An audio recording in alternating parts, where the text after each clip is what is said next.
So welcome again, and we are discussing question 5 of the PPM August 2022 paper. So question 5 goes like this: summarize 6 roles of the lower management. Summarize 6 roles of the lower management. Now we have the upper top level management, we have the mid level, and we have the lower level. When we talk about the lower level management, we are basically talking about supervisors, the foremen, such like. Those are the lower level staff, especially supervisors and foremen. So this, the question is interested in their roles.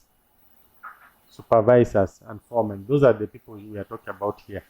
Now, number 1 is guidance. They need to guide and instruct the technical guys on how to do the job. So they guide and also give instructions on the technical guys. Then they assign jobs. They assign jobs to the technical guys. They also need to motivate these people, motivate them to enhance productivity. They need to motivate them to enhance productivity. And they also ensure discipline. They ensure discipline by closely monitoring them in case of any deviation from what is expected. In case of grievances at that lower level, they need to handle. So grievance handling. We also talk of resource and basically resource allocation. Like when we talk about tools and equipment for work, they need to allocate the tools and equipment so that to make sure that these people are actually have what it takes to do the job.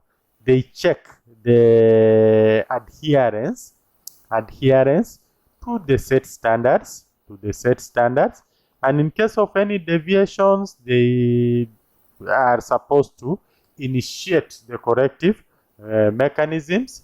They also act as a link between those technical guys and the mid-level management.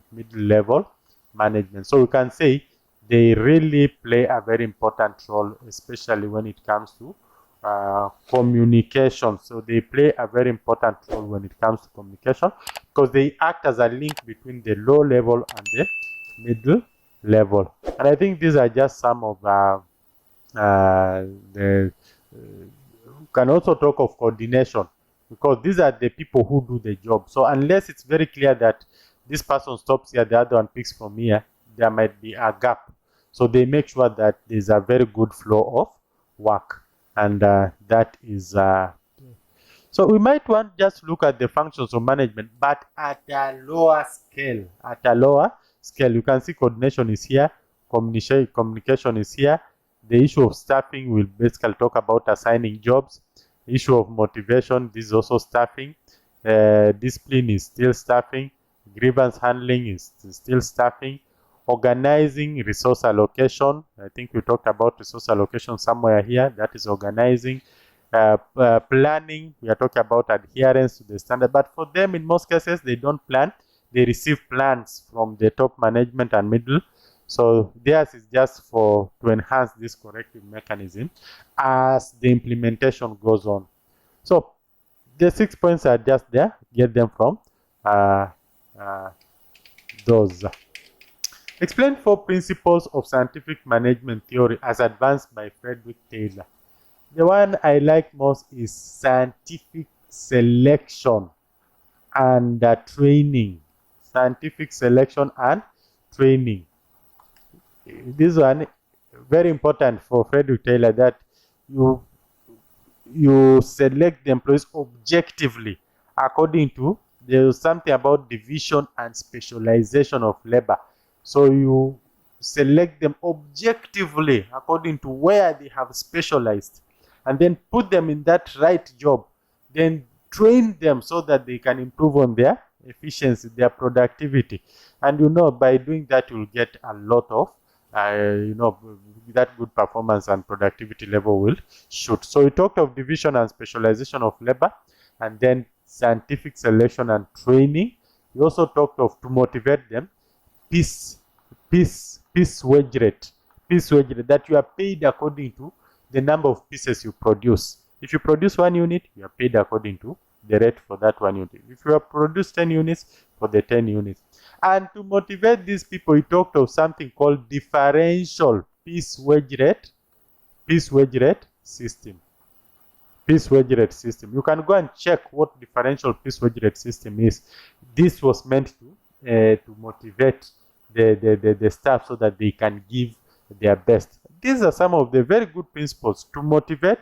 Then this one to make sure you get the right person, and then train them to enhance the productivity and efficiency. And then something else that he talked about was now cooperation between the doers, that is the labor and the management. For him, he didn't see a lot of push and pull between the management and the labor.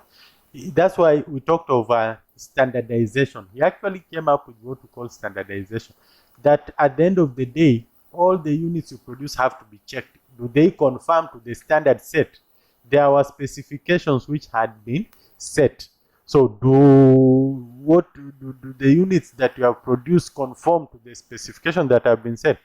If they conform, then it is counted as a unit, and then you are paid according to the number of units you have produced. And so you see, there was very little,